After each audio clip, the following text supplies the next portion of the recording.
Dua terdakwa Mario Dandi dan juga Shane Lucas hari ini akan kembali menjalani sidang kasus kekerasan terhadap David Ozora.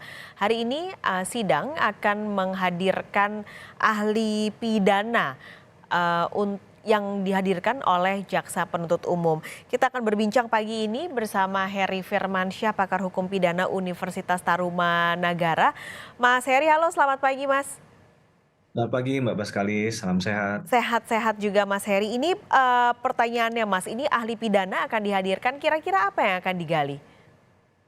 Iya, tentunya kan, kemarin di awal pasti sudah dibacakan dakwaan ya, maka Mhm. bahwa dakwaan itu adalah ruang lingkup di mana kemudian, jaksa akan melakukan tugasnya untuk membuktikan kesalahan dari, pelaku tindak pidana, atau kalau kita bicara dalam konteks tertentu ada terdakwa di sini, begitu ya. Nah, dalam hal itu maka harus ada unsur-unsur yang, dipenuhi.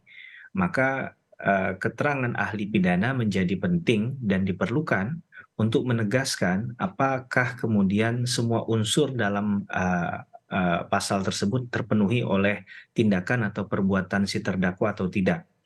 Begitu Mbak Pas. Oke, tapi ini kan sebenarnya terdakwanya 2 ya Mas, meskipun tadi pasal primernya sama, tapi kan ada pasal-pasal pengait yang berbeda. Ini nanti bagaimana, apa ya, mekanismenya Mas Hari? Ya, mungkin saja, seorang itu jadi ahli tidak hanya pada saat persidangan, Mbak Paskalis ya. Mhm. Mungkin saja sudah dimintai keterangannya, sudah dimintai pendapatnya terkait Mmm. dengan fakta-fakta tersebut di berita acara pemeriksaan. Nah, kemudian itu dikonfirmasi di dalam, persidangan hari ini. Karena kan pasti ada hak dari, masing-masing terdakwa untuk membela diri kan, melalui kuasa hukumnya ataupun dia bertanya sendiri, apakah benar, dalam perspektif ini kemudian pendapat hukum yang disampaikan ahli adalah memenuhi, tindak pidana misalnya. Jadi tidak menjadi soal juga, bahwa apa tadi, pasal kaitannya berbeda, tapi kan ini menginduk pada perbuatan yang sama. Kan, adanya satu tindak pidana tadi. Mungkin kalau untuk Shane, mungkin penekanannya karena dia adalah bukan sebagai pelaku utama sejauh ini ya diposisikan, tapi lebih kepada, dalam konteks hukum pidana namanya pembantuan. Ya, dalam konteks pembantuan ini kan ada 2 tadi, termasuk yang dibicarakan adalah posisinya mungkin memberikan sarana atau prasarana sehingga tindak pidana itu bisa terjadi. Nah, kalau kita lihat, itulah yang memang faktanya dari awal, dari proses lidik sampai sidik, sampai ke penuntutan, persidangan, ini yang, kita pahami semua ya, posisi Shane ketika, terjadi itu adalah, ada di dekatnya si Mario Dandi dan juga sempat memegang kamera kalau saya tidak salah kan? Memvideokan hal itu sehingga, kemudian juga, tindak pidana yang dilakukan oleh Mario Dandi ini, ya, tidak dilakukan oleh Mario Dandi sendiri, tapi juga bersama-sama dengan pelaku yang lain. Nah, dalam konteks pertanggungjawaban pidana, ya apa yang dilakukan Shane pun harus dipertanggungjawabkan di muka hukum. Tapi dalam perspektif pidana tentunya melihat bahwa kesalahan yang dilakukan itu mungkin tidak sebesar dan apa yang dilakukan oleh pelaku utama dalam hal ini Mario Dandi.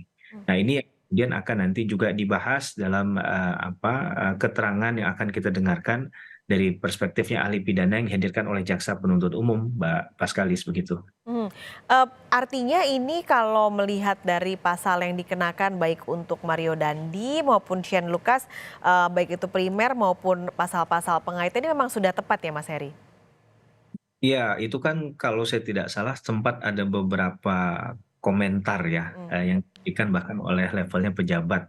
Waktu itu Prof. Mahfud kalau tidak salah mengomentari harusnya ada penerapan pasal X, pasal Z termasuk yang, 355 ini kan, penekanan bahwa ini ada berencana dan luka berat, gitu kan. Nah, Mhm. ini yang juga, diamini oleh penyidik mungkin ketika menemukan fakta hukumnya juga, berdasarkan bukti-bukti yang dimiliki tadi ya, evidence yang ada.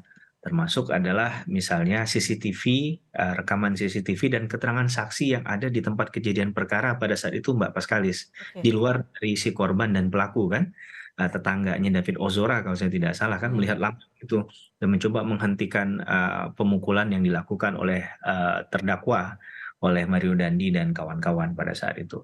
Nah, menurut saya kalau kita lihat dari, konstruksi, perkara tersebut, saya rasa pasal yang dikenakan ini sudah cukup tepat ya, untuk memenuhi unsur-unsur yang dilakukan oleh, para terdakwa, gitu. Oke. Nah ini, satu pertanyaan lagi terutama untuk Mario Dandi karena dia ada, kasus baru yaitu, pelecehan ini nanti berarti mekanismenya akan berbeda sidangnya ya Mas Heri?